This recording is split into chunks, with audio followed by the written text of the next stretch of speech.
Hello guys, welcome back to my channel Pranay Gangan classes. Okay, तो आज हम क्या करने वाले हैं? आज हम सीए फाइनल का एफआर के इंडेस 7 स्टेटमेंट ऑफ कैश फ्लोज के 2-3 इलस्ट्रेशंस करेंगे। ये बेसिकली अपना इंडेस 7 का पार्ट 1 रहेगा। पार्ट 2 भी जल्द इसके बाद मैं डाल दूंगा, तो आप लोग पार्ट 1 के बाद पार्ट 2 साथ में देख लीजिएगा। ओके, स्टार्ट करते हैं। और आज के वीडियो में क्या क्या कवर करेंगे? शॉर्ट सिंपल ट्राई करेंगे जितना जल्दी हो सके उतना जल्दी क्वेश्चन सॉल्व करने की। ये वीडियो में अपन क्वेश्चन नंबर 1 और क्वेश्चन नंबर 2 करेंगे सॉल्व। ओके, उसके बाद के क्वेश्चन अगली वीडियो में देखेंगे।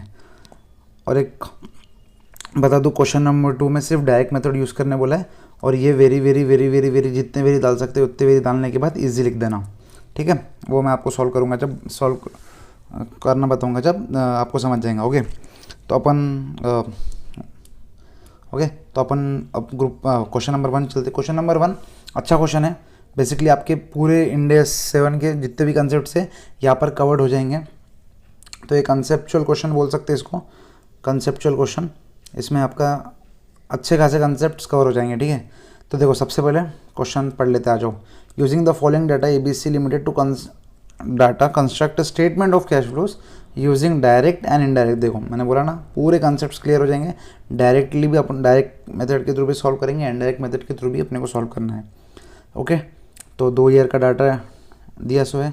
कैश, ओके, अकाउंट्स रिसीवेबल, ठीक है, assets, fixed asset, depreciation, total assets हो गए, ये लाइबिलिटी हो गई। ठीक है, नेक्स्ट प्रॉफिट एंड लॉस का कुछ दिया अपने को, एक्सट्रैक्ट काइंड ऑफ थिंग कि सेल्स इतनी है, कॉस्ट ऑफ गुड्स सोल्ड इतने हैं, डेप्रिसिएशन इतना है। Okay, insurance expenses, wages, net profit. During the financial year ये इन्होंने डिक्लेयर एंड पेड डिविडेंड किया 2500 रुपये। ठीक है, सिंपल सी बात, ऑब्वियसली बात, सिंपल एंड ऑब्वियस बात है कि डिविडेंड पे कब करेंगे? जब अपन अपने खुद के शेयर्स इशू करेंगे। और खुद के शेयर्स इशू कब किए जाते हैं, पे कब करते हैं? जब अपने खुद के शेयर्स इशू करते हैं। Issue, okay, issue of shares. और शेयर्स इशू करना इज़ अ फाइनेंसिंग एक्टिविटी, तो यह भी फाइनेंसिंग एक्टिविटी ही रहेंगी। ठीक है, तो ये फाइनेंसिंग एक्टिविटी। वैसे इंडेस 7 के हर क्वेश्चंस में आपको बेसिकली यही करना है कि सबसे पहले ही ये ऑपरेटिंग है या फाइनेंसिंग है या इन्वेस्टिंग है, तीनों इसको बाइफरगेट करके रख दो, सो दैट आपने आगे आपको ना बहुत ईजी जाएगा प्रॉब्लम सॉल्व करने को। अभी अपन सबको बाइफरगेट कर लेते हैं। आ जाओ, सबसे पहले ये लास्ट वाली लाइन कर लिया। उसके लास्ट वाली लाइन के ABC लिमिटेड paid 46,000 cash in acquired to new fixed asset. Obviously इसका क्या रहेगा? फिक्स्ड असेट अक्वायर किया, ये हो गया इन्वेस्टिंग। ओके, ये हो गया फाइनेंसिंग, ये हो गया इन्वेस्टिंग। और लास्ट में क्या बोल रहा है? देखो ये line, the accounts payable was use only for inventory. अच्छा, चलो आ जाओ, ये लाइन के ऊपर पहले डिस्कस कर लेते। ओके, और लास्ट वाला लाइन क्या है? No debt was retired during 2002। ठीक है, वो छोड़ दो। ठीक है, ये ऐसा कुछ काम की नहीं है। ये क्यों दिया इसने? क्योंकि यहाँ अकाउंट्स पेएबल का दिया ना, तो अकाउंट्स रिसीवेबल के लिए कुछ अज्यूमशन ना ले लिया अपन, इसलिए नो डेट वॉज रिटायर्ड। ठीक है, तो accounts payable for used only for inventory. आ जाओ, अकाउंट्स पेएबल पे पहले डिस्कस कर लेते हैं। अब अकाउंट्स पेएबल कितना है? 18,000 और 16,000। वो क्या बोल रहा है? अकाउंट्स पेएबल का जो अकाउंट है ना, वो सिर्फ इन्वेंट्री के लिए यूज़ आया। मतलब ये लाइबिलिटी है, तो ये देखो 16,000 इधर, 18,000 इधर, वो सिर्फ इन्वेंट्री के लिए यूज़ आया बोल रहा। इन्वेंट्री के लिए यूज़ आया, इन्वेंट्री के लिए यूज़ आया। इसका मतलब क्या? अपन ने देखो 16,000 के क्रेडिट, ये अकाउंट्स पेएबल मतलब क्या होता है? क्रेडिट है। ठीक है, तो अपने अपनी उधारी 16,000 की थी लास्ट ईयर। ठीक है, ये बार 18,000 का हो गया। इसका मतलब डायरेक्टली है कि भाई अपन ने 2,000 का और क्रेडिट परचेस किया। इसका मतलब सिंपल है ना, क्योंकि यहाँ पर ये क्या बोल रहा है? अकाउंट्स पेएबल में और कुछ एंट्री नहीं है। इसका मतलब सिर्फ यही है, the accounts payable was used only for inventory. तो मतलब क्या है? क्रेडिट इन्वेंट्री क्या करते अपन? परचेस ही करते ना। तो ये 2,000 का इन्होंने क्रेडिट परचेस किया। क्लियर है? और ये एक अच्छा ट्रीटमेंट है, मतलब अच्छा पॉइंट है, मैं बोलूँगा क्वेश्चन नंबर 1 में अच्छा पॉइंट है कि अपने को ये समझना पड़ेगा। क्योंकि अपने को परचेस और कब काम आएंगे? आपने को एक बात बताओ, परचेस और कब काम आएंगे? जब अपन नॉर्मल परचेस निकालेंगे। ठीक है, जब अपन ये देखो सेल्स हो गया, कॉस्ट ऑफ गुड्स सोल्ड हो गया, यहाँ पर कैश सेल्स कैश परचेस जब निकालेंगे ना तो जो बैलेंसिंग फिगर है तो ऑब्वियसली वो कैश परचेस रहता। लेकिन अगर जब 2000 का क्रेडिट परचेस है तो मतलब परचेस 2000 से कम हो जाएगा। अपन जब परचेस के लिए जब लेजर बनाएंगे ना, जब मैं आपको बताऊंगा, अगर ये एंट्री नहीं रहती थी तो आंसर प्लस 2000 आता था। अब ये एंट्री है तो आंसर माइनस 2000 आ रहा। ओके चलो आ जाओ, अपन ने ये देख लिया, नो डेट वॉज ये, ठीक है, इसका अकाउंट कर दिया अपन ने, ये इन्वेस्टिंग है ये फाइनेंसिंग है। आ जाओ ऊपर से, पहले ये आइटम्स को भी अपन क्लासीफाई करते थे। तो सबसे पहले कैश, तो कैश एंड कैश इक्विवेलेंट, ठीक है, ये तो अपना अलग ही है। Accounts receivable obviously operating, prepaid insurance operating, inventory operating अपना स्टॉक है, ठीक है। फिक्स्ड असेट जो रहते हैं ना वो आएंगे इन्वेस्टिंग में, ठीक है, क्योंकि वो अपने इन्वेस्टमेंट रहता है। फिक्स्ड असेट मतलब अपन चीज़ खरीदते कि इन्वेस्ट करने लायक चीज़ खरीदते अपन। ओके, डेप्रिसिएशन भी इन्वेस्टिंग में आएगा क्योंकि ये फिक्स्ड असेट से रिलेटेड है, ठीक है।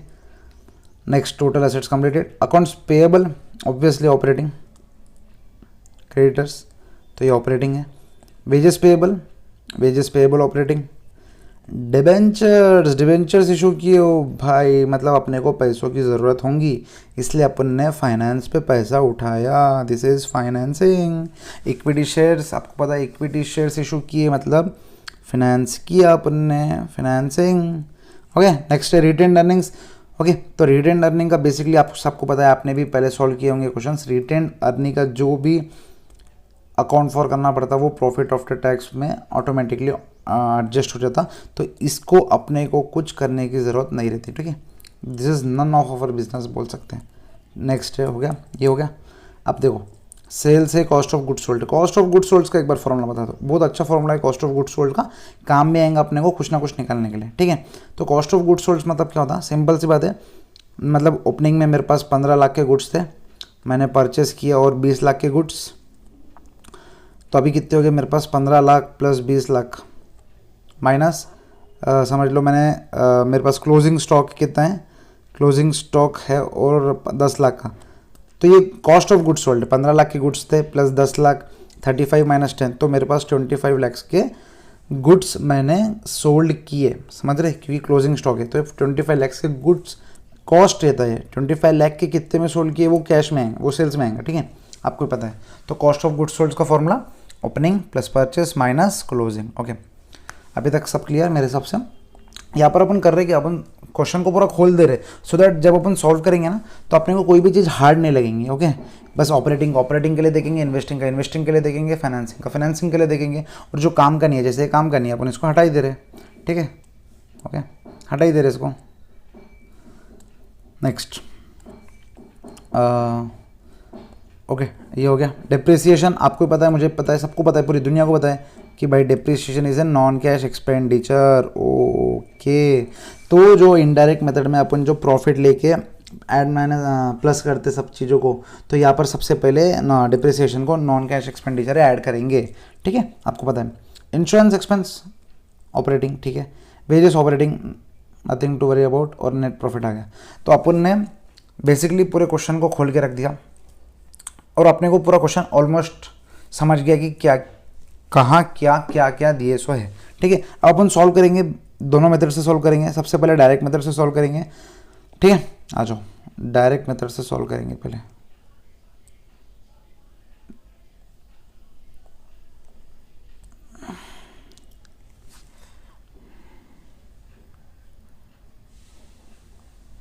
ओके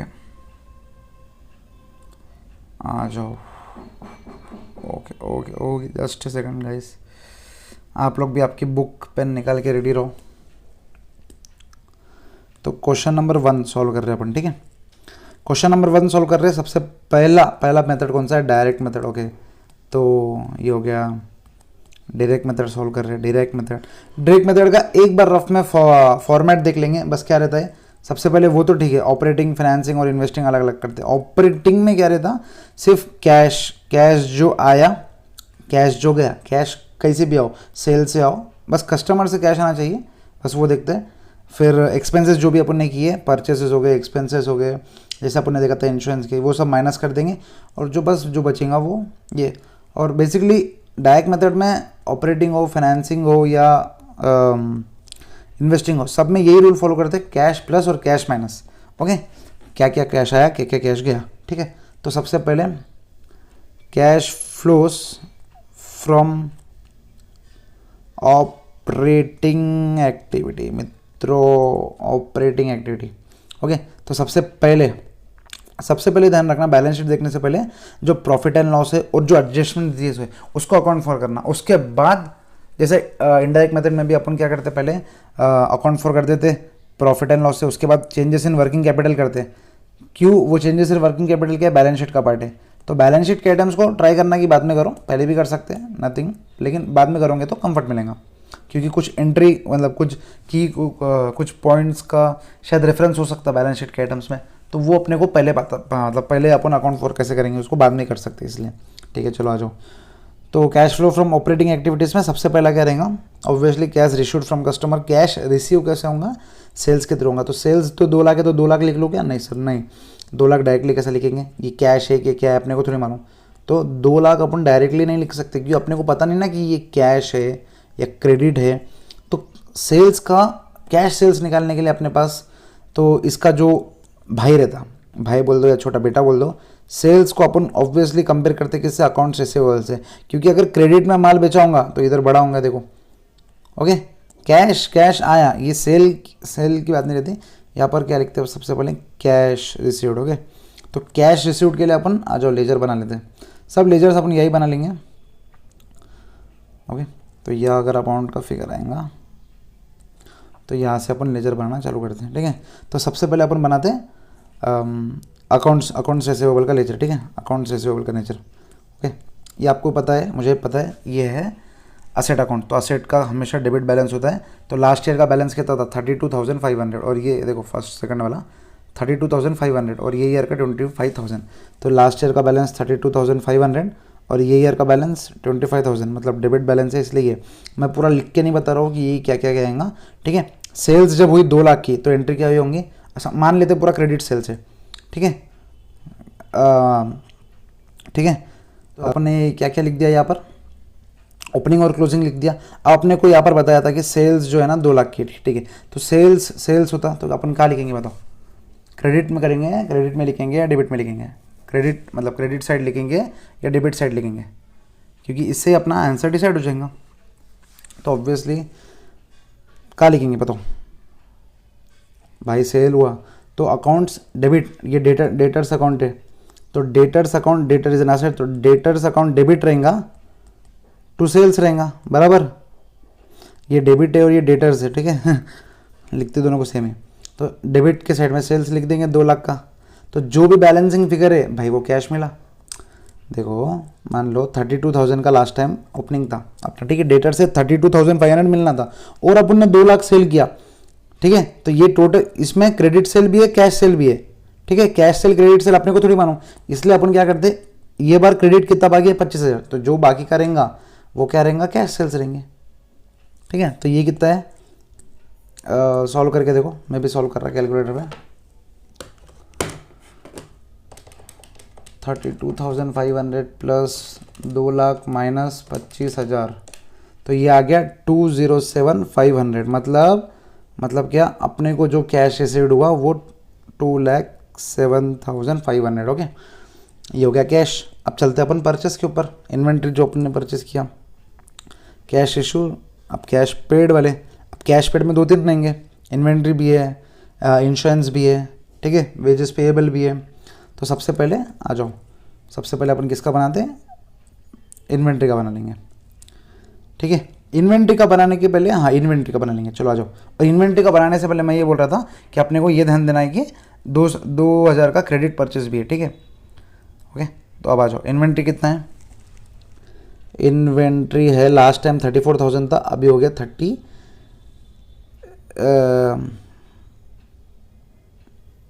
मैंने सही किया ना लास्ट टाइम भी, हाँ राइट, हाँ 32, हाँ देखो लास्ट टाइम 34 था, ये बार 37 है, ठीक है।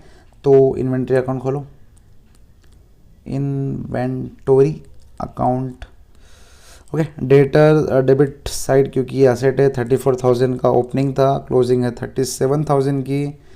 अब मेरे को एक बात बताओ, इन्वेंट्री क्रेडिट पे परचेस किया होगा तो परचेस इन्वेंट्री जब बढ़ा तो अपन क्या करते, यहाँ पर लिख देते क्रेडिट परचेस, ठीक है, ये तो क्रेडिट परचेस था। उसके बाद यहाँ पर क्या बोला, कॉस्ट ऑफ गुड्स सोल्ड, देखो 1,23,000 कॉस्ट ऑफ गुड्स सोल्ड मतलब इन्वेंट्री गई मतलब 1,23,000 गया, ये साइड आएंगे ऑब्वियसली, क्योंकि जो भी मतलब sales account debit to inventory account, okay, तो इन्वेंट्री अकाउंट के क्रेडिट में आ गया। तो जो भी बैलेंसिंग रहेगा वो अपन ने परचेस किया होगा, है या नहीं, जो भी बैलेंसिंग रहेगा वो अपन ने परचेस किया होगा, that is balancing figure. Clear है? चलो आ जाओ इसको सॉल्व करो। 123 प्लस 37,160 माइनस 36,000, तो 1,24,000 आ रहा, परफेक्ट 1,24,000। आ जाओ, तो कैश पेड कितना है, 1,24,000, ठीक है। अभी देखो अपना सेल्स हो गया, कॉस्ट ऑफ गुड्स सोल्ड की हो गया, डिप्रिसिएशन कुछ लेते नहीं अपन। अगर 1,000, देखो यहाँ पर डिप्रिसिएशन की अकाउंटिंग एंट्री क्यों नहीं कर रहे, क्योंकि अपन ऊपर से आ रहे, तो ये नहीं भी लिया तो चलेगा।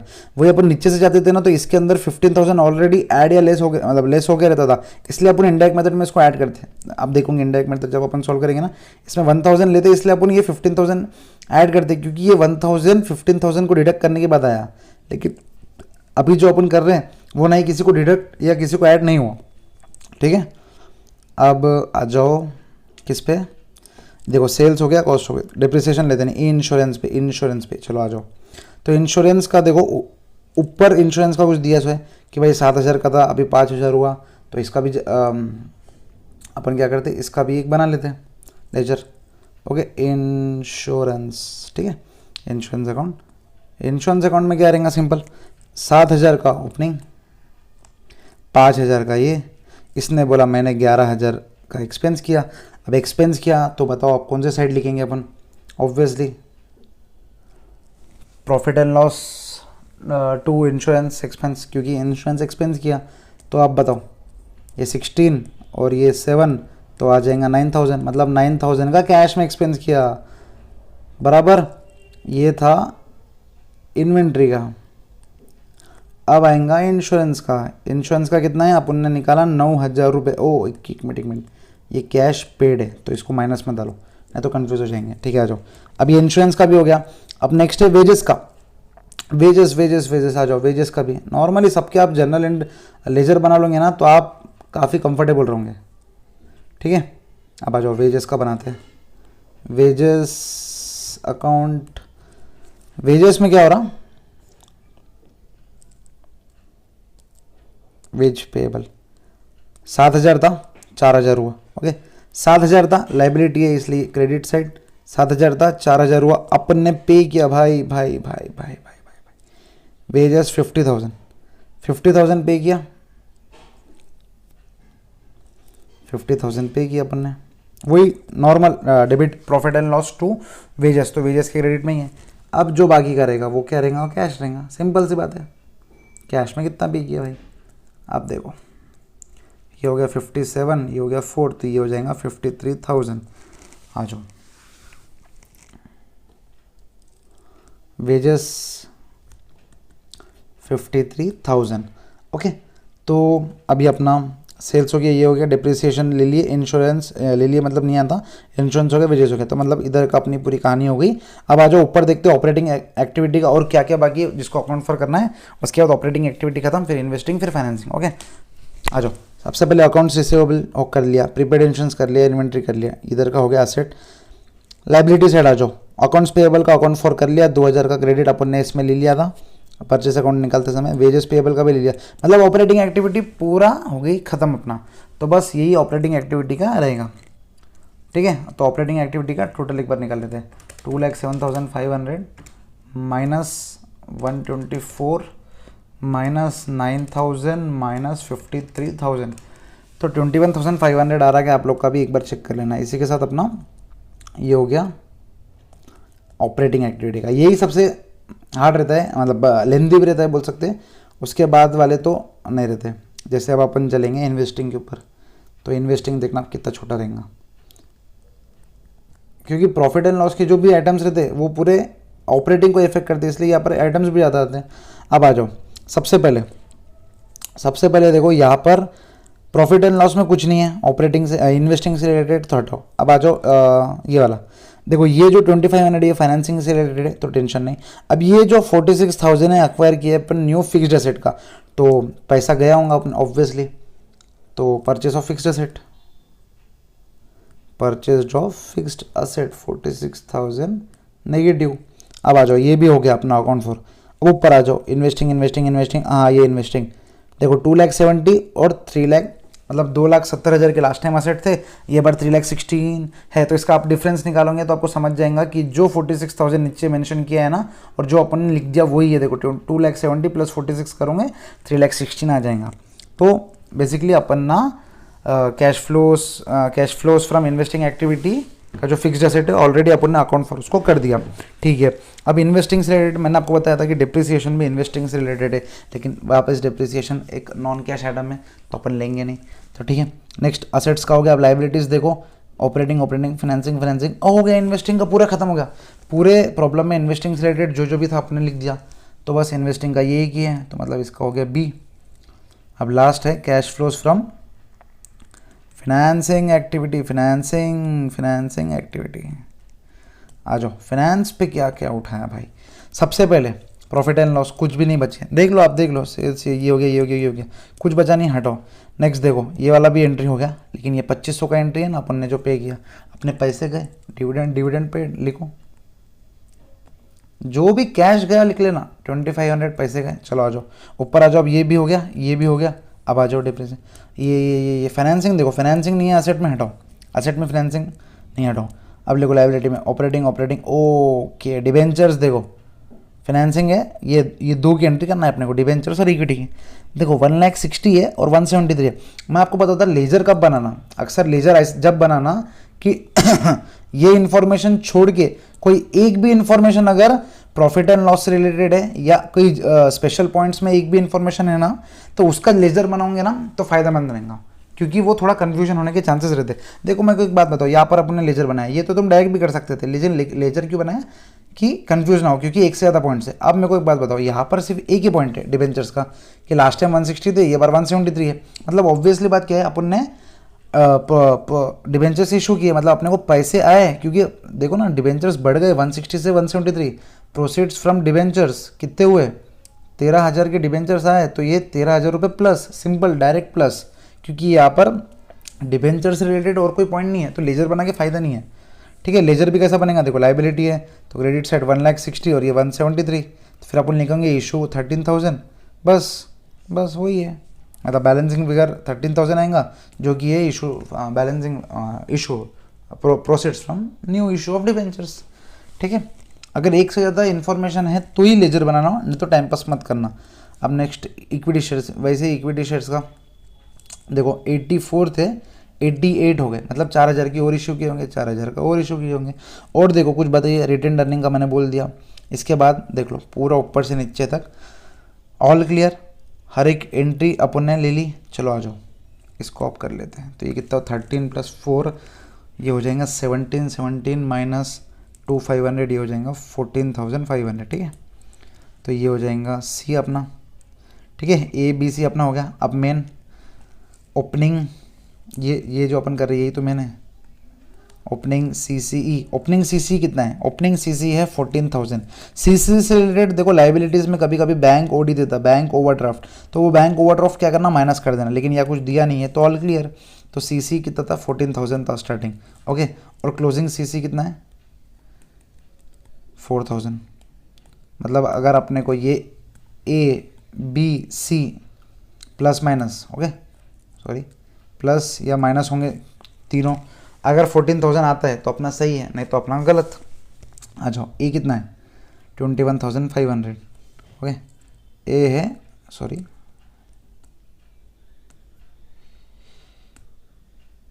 ओके, ए है 21,500 प्लस, ओके।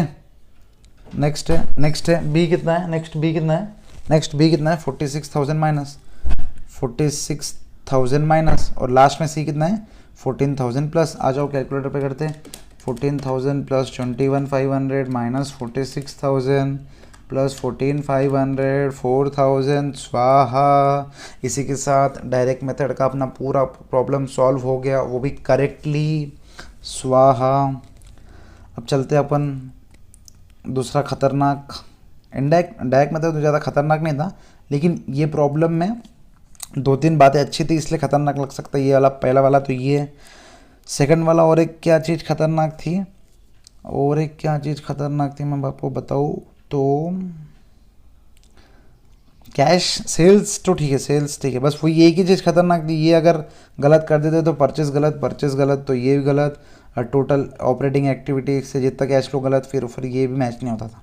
ठीक है, तो बेसिकली बड़ा क्वेश्चन था लेकिन ज़्यादा ट्रिकी नहीं था।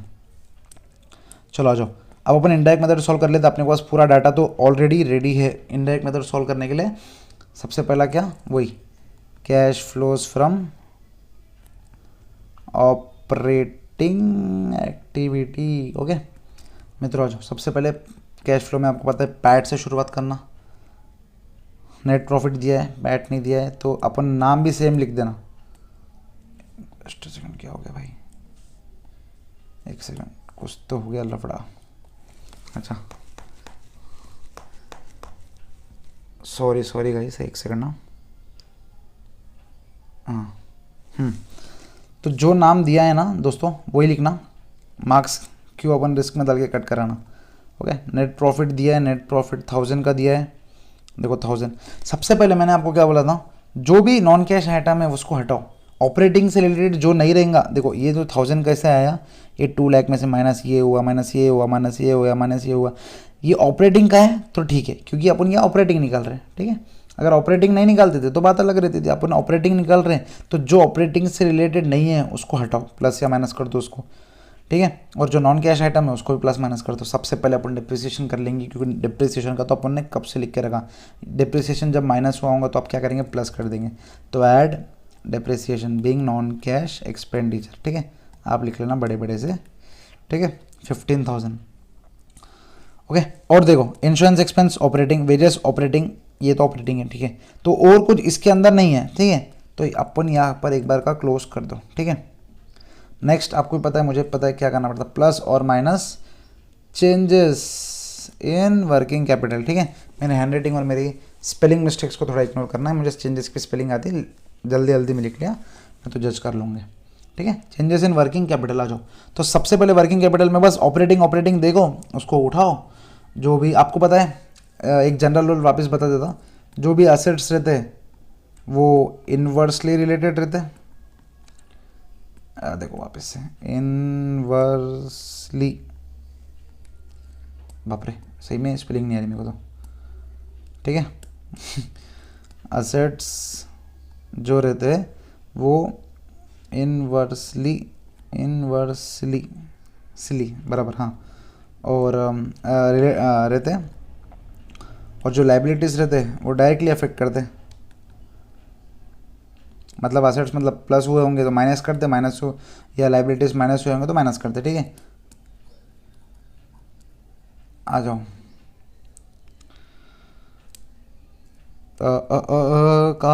कहते हाँ, कैश तो सीसी में आएंगे, छोड़ो। अकाउंट्स रिसीवेबल ओपनिंग है तो ठीक है, देखो 32,000 से 25,000 हुआ, मतलब -7,500। तो जब -7,500 हुआ तो असेट्स के केस में मैंने बोला इनवर्सली रिलेटेड, तो अकाउंट्स रिसीवेबल डाल के प्लस 7,500 कर दो। नेक्स्ट आप वो मतलब इधर पूरा लिखना, यहाँ पर आप पूरा लिखना, मैं तो बस स्पीड में लिख रहा हूँ इसलिए यहाँ पर आप पूरा लिखना बाकायदा, डिक्रीज इन अकाउंट रिसीवेबल, ऐसा एरो मत डालना, डिक्रीज इन अकाउंट रिसीवेबल भी पूरा लिखना, अकाउंट भी ऐसा मत लिखना भाइयों। ठीक है, नेक्स्ट, अब नेक्स्ट हो गया प्रीपेड इंश्योरेंस। देखो 2000 कम हुआ मतलब 2000 ऐड, बराबर 2000 ऐड, ये हो गया इंश्योरेंस का। ठीक है, नेक्स्ट ऑपरेटिंग का, देखो 3000 बढ़ गए मतलब क्या, 3000 लेस इन्वेंट्री। नेक्स्ट ये ऑपरेटिंग हो गया, ये इन्वेस्टिंग में आएगा, छोड़ो। अब अकाउंट्स पेएबल 2000 बढ़ गया मतलब 2000 ऐड ही करेंगे, 2000 बढ़ गया मतलब ऐड ही करेंगे, ये हो गया अकाउंट्स पेएबल, क्योंकि लाइबिलिटी में डायरेक्टली रिलेशन रहता, वेजेस पेएबल 3000 घट गया, मतलब 3000 सही में घटा देंगे, 3000 घटा देंगे, ये हो गया क्या वेजेस। ऑपरेटिंग हो गया, ये फाइनेंसिंग ख़त्म। और ये तो अपन ने पहले ही देख लिया था। यहाँ पर कुछ है क्या, ऑपरेटिंग से रिलेटेड कुछ नहीं है, इन्वेस्टिंग और फाइनेंसिंग है। इसका मतलब बेसिकली अपना हो गया। चलो आ जाओ, इसको है ना फाइनल करते। कितना आया 16,000। और आपको अगर चेक करना है ना, इसको अभी कभी रीचेक करना है ना, तो क्या करना बताएगा, मैं बताता आपको। +2000,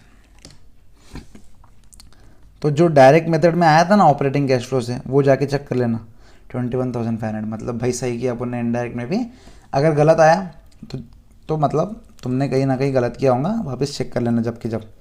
अब नेक्स्ट है cash flows from investing activities. ठीक है, इन्वेस्टिंग एक्टिविटीज़ का तो एक ही था भाई 46,000। और ये भी देखो असेट्स है या बड़ा, मतलब लेस करेंगे तो फिक्स्ड असेट में डायरेक्ट 46,000 लिख लेता, और कुछ है नहीं यहाँ पर, तो वो अपने को तो याद ही है। ये हो गया ए, ये हो गया बी। मेन डायरेक्ट और इनडायरेक्ट में ऑपरेटिंग ही अलग रहता, फाइनेंसिंग और इन्वेस्टिंग तो ऑलमोस्ट सेम रहता है, ऐसे समझ के चलना। अब फाइनेंसिंग एक्टिविटी में क्या था, आ जाओ। सबसे पहले 2,000 रुपये दिए, तो बस वही लिख दो, डिविडेंड पेड 2,500 दिए। ओके, उसके बाद यहाँ पर ये हो गया। उसके बाद देखो यहाँ पर फाइनेंसिंग कुछ नहीं है, यहाँ पर देखो फाइनेंसिंग 13,000 बढ़ गए, मतलब 13,000 ऐड। लाइबिलिटी साइड है डायरेक्टली रिलेटेड इक्विटी शेयर्स, देखो 4,000 बढ़ गए, 4,000 ऐड, कुछ ख़त्म नहीं। और देखो बाकी हो गया, कुछ है ही नहीं, तो इसका भी आंसर कितना रहेगा 14,500 आया था बराबर। तो अब मैं ऐड इंडायरेक्ट मेथड में भी वो प्लस करके माइनस करके नहीं बता रहा, क्योंकि ये तो 14,000 और 4,000 ही है, तो ऑब्वियसली मैच हो जाएगा। ठीक है, तो देखो ए बी सी डायरेक्ट और इनडायरेक्ट में अपने को आ गया। बस इनडायरेक्ट में यही एक डिफरेंस रहता है कि जो नेट प्रॉफिट रहता प्लस उसमें नॉन कैश, और जो नॉन ऑपरेटिंग रहते हैं उसको प्लस माइनस कर दो, उसके बाद चेंजेस इन वर्किंग नोट करते जाओ। उसी के साथ मित्रों इसी के साथ अपना फर्स्ट क्वेश्चन पूरा कंप्लीट हो गया। आई होप तुमको समझ भी आ गया होगा। चलेगा, थोड़ा टाइम लग गया लेकिन इन डिटेल अपन ने पूरा सॉल्व भी कर लिया। ठीक है, अब सेकंड क्वेश्चन पे चलते हैं। सेकंड क्वेश्चन भी काफ़ी ईजी है, मतलब मैंने पहले ही बोला था आपको सेकंड क्वेश्चन ईजी है। From the following cash account of XYZ prepare cash flow statement for the year ended. ठीक है, cash flow statement direct method के थ्रू बताना है, तो डायरेक्ट मेथड के थ्रू कैसा करना है, देखो आपको पता है डायरेक्ट मेथड में क्या करना, यहाँ का यही सॉल्व कर देंगे अपन।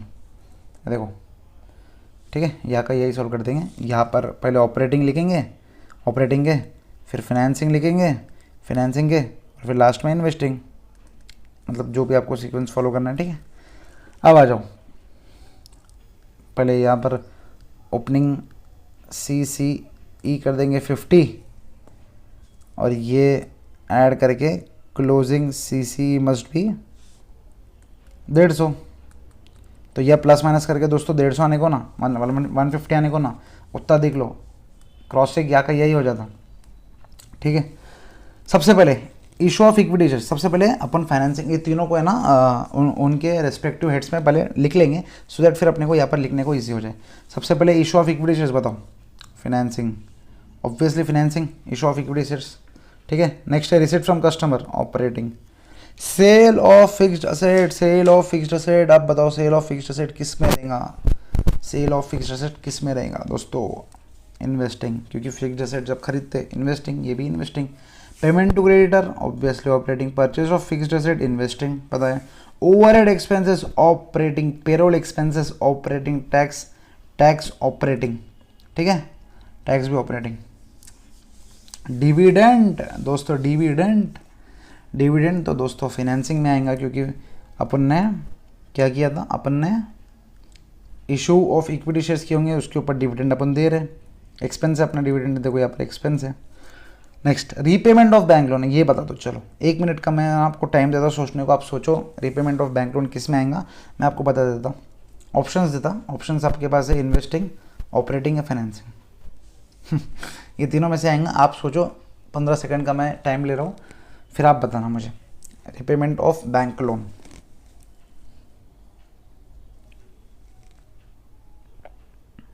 अच्छे से सोचना, एकदम लॉजिक के साथ।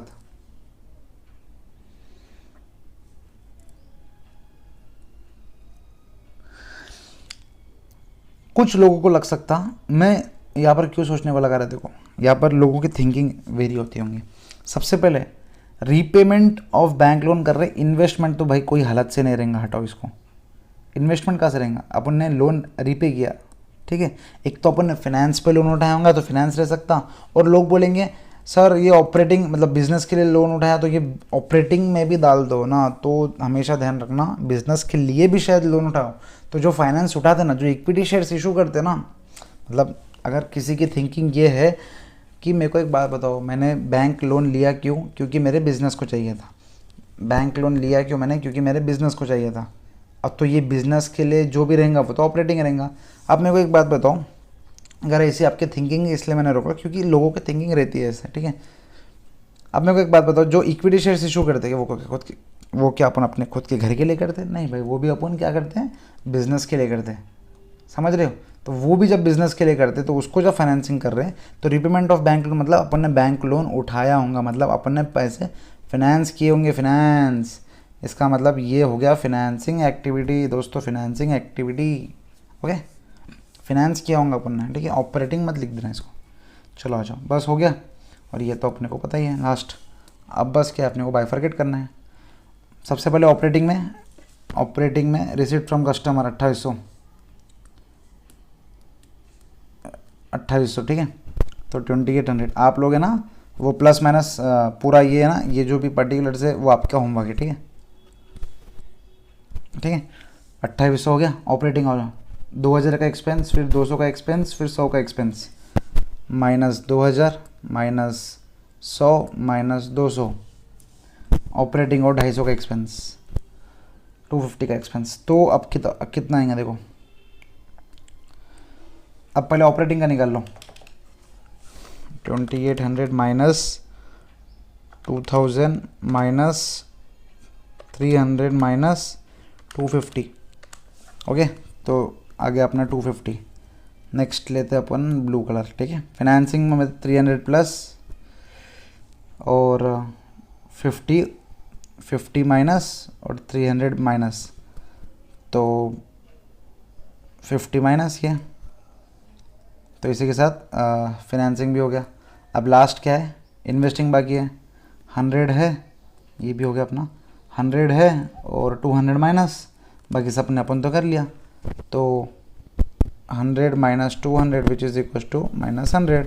अब देख लो ओपनिंग कैश कितना था, 50 था, ठीक है। 50 था प्लस ऑपरेटिंग का 250 प्लस फाइनेंसिंग का -50 और इन्वेस्टिंग का -100, तो 150 आ चुका है दोस्तों। इसका मतलब सही है। इसका मतलब मेरे को एक बात बताओ, अगर ये जो लोन है इसको अपन फाइनेंसिंग पे डाले, ठीक है। फाइनेंसिंग में नहीं डाल के अपन अगर ऑपरेटिंग में भी डालते थे तो यहाँ माइनस होने का क्या होता था, यहाँ माइनस हो जाता था, तो अल्टीमेटली आंसर सेम आता था। ऐसे कुछ लोगों की भी थिंकिंग होंगे, तो क्या हो गया, अपन गलती से इधर डाल के इधर डाल दे। दोस्तों जो ये मार्क अगर 5 मार्क का क्वेश्चन आएगा ना, तो इसके 2 मार्क रहेंगे, इसके 2 मार्क रहेंगे, इसका 1 मार्क रहेगा, ठीक है। मतलब ऑपरेटिंग के कैश फ्लोज देखेंगे वो, फाइनेंसिंग के कैश फ्लोज देखेंगे, और इन्वेस्टिंग का उसको ही पता है कि भाई 50 में से प्लस और माइनस करने के बाद आखिर में 150, ये तो कोई भी लेके आ जाएगा। मतलब ओपनिंग सीसी अपने पास है, क्लोजिंग सीसी है, और बीच में क्या डालना है वो भी है। वो ऑपरेटिंग में डालना है कि फाइनेंसिंग में डालना है या इन्वेस्टिंग में डालना है, भाई वही तो खास बात है। उसमें गलती कर दोगे तो कैसा, तो या 2 1 मार्क, मतलब 5 के 5 मार्क इसके लिए रहते, ठीक है। आप ये मत समझना कि 50 को प्लस माइनस करके 150 ला लूँगा तो हो जाएंगे। अरे भाई वो तो 150 कोई भी ला लेगा, आप किस में इसको बाइफरकेट कर रहे वो मैटर करता। इसके साथ अपन ने क्या किया, इसको प्रॉब्लम इधर ही कंप्लीट कर दिया। इसी के साथ ये वीडियो का आप अपन समाप्त करते। थर्ड क्वेश्चन, उसके बाद के जो भी क्वेश्चंस रहेंगे अपन है ना अगले वीडियो में लाएंगे। प्लीज़ आप मैं नहीं बोलता कि आप इसको शेयर करो, लाइक करो, सब्सक्राइब करो, वो सब नहीं आपको करना रहेगा, आप कर लेंगे। पर मुझे एक जेन्युइन आपसे हेल्प चाहिए, बस एक कमेंट कर देना कि कैसा लगा, कि भाई मतलब 5 स्टार रेटिंग दे देना। अगर मतलब 5 स्टार में से रेटिंग दे देना, 1 2 3 4 5 आपको जितने देना है। अगर कुछ लिखने के लिए लिखना नहीं चाहते हो तो 5 स्टार दे देना। अगर कुछ लिख सकते हो तो वो तो वेल एंड गुड। अगर कुछ इम्प्रूवमेंट्स चाहिए मेरे तरफ से तो वो भी मैं इनकॉर्पोरेट करूँगा आपके साथ। ओके, तो इम्प्रूवमेंट्स भी आप कमेंट्स कर सकते हो प्लीज़। आज जिसने भी ये वीडियो अभी तक यहाँ तक देखा है ना, एक तो रेटिंग दे दो, या रेटिंग नहीं देते होंगे तो इम्प्रूवमेंट्स बता दो, इम्प्रूवमेंट्स क्या कर सकता या मैं कैसा पढ़ा था, बस मुझे कमेंट करके बता दो। इसी के साथ पार्ट 1 कंप्लीट करते हैं, पार्ट 2 में मिलेंगे दोस्तों। Bye bye, take care.